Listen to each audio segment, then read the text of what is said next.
Hey everybody, welcome to another edition of The Daily here with Simon Borg. I'm Nick Fershaw. We're starting out with the biggest news of the day involving the U.S. Under-20 national team and their potential shot at the Under-20 World Cup later this year. Tonight they're going at it with Canada down in Puebla, Mexico, 6 p.m. Eastern on Fox Soccer. This is the game we've been waiting for. It's really a one-off at this point. Even though the U.S. have played very well in the tournament, it comes down to this. They get Canada. What do you make of this matchup? Well, it's a quarterfinal, Nick, and the way this tournament is set up, winner of the quarterfinal goes through to the World Cup in Turkey. Now, whatever you might think of the format, which I think is ridiculous, that it boils down to 90 minutes, USA-Canada throw all the rules out the window. This is a rivalry, even though there are a lot of people that don't want to admit it. Listen to the players. Will Trapp, he says playing Canada is like playing Mexico. Look at the other side, Kevin Aleman with Canada.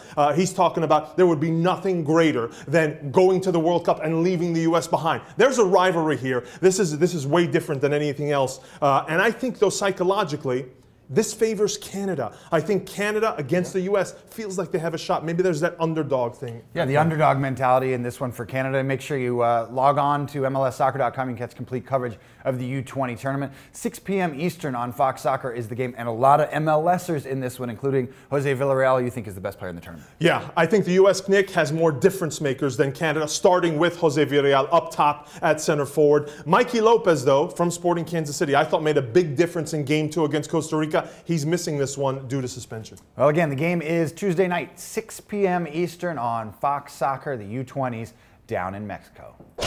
Next up, big news in Toronto, where Torsten Frings has announced his retirement. The former German international, 36 years old, hampered a little bit by hip and groin injuries last year. Hip surgery ended his season prematurely last year, and then he left camp in preseason early, about a month ago. There's some question here whether or not Toronto FC has actually bought him out or if he has simply retired. We got to wait for this press conference, Nick, at 10:30 a.m. Eastern. Check the reporting on MLSsoccer.com coming out of that one. But hopefully he doesn't leave, Nick, till we ask him, was a deliberate handball or not in the quarterfinals in 2002? He's going to leave, and we haven't asked him yet.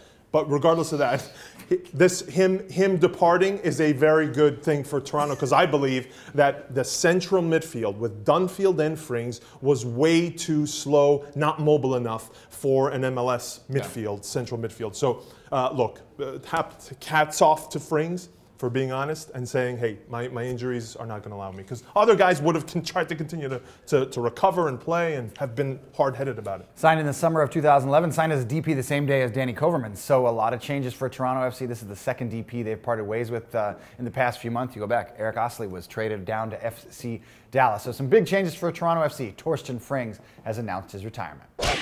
Last but not least, MLS Jersey Week rolls on. We saw variations of new jerseys for 3 teams on Monday: the New York Red Bulls, the Houston Dynamo, and my favorite, the Colorado Rapids. They broke from the norm more than any other team. Take a look at their special road jerseys for 2013. It looks like the Colorado State flag. I love it. Well, you love the second jersey. I love the primary jersey. The one that has dark hoops around it, but the hoops are made up, if you look at carefully, of the names of each season ticket holder of the Rapids. I think that's an unbelievable touch. I think, A, they've guaranteed, obviously, sales. Someone made this point to those season ticket holders who are going to want those jerseys. And I think other people will want to have that. So they'll sign up and get season tickets. I think it's a great initiative. They're the first team in MLS to do it. Well, keep it tuned to MLSsoccer.com. 2 more teams revealing some brand new jerseys on Tuesday. The Philadelphia Union and Toronto FC. See the new duds for those 2 teams. And make sure you log on to the site. You can find the latest edition of Extra Time Radio. The podcast came out on Monday. Tab Ramos from the US U-20 team and Frank Gallup from the San Jose Earthquakes. You can find that on iTunes, Buzzsprout, and Stitcher Radio. It does it for us. We'll be back again with The Daily on Wednesday.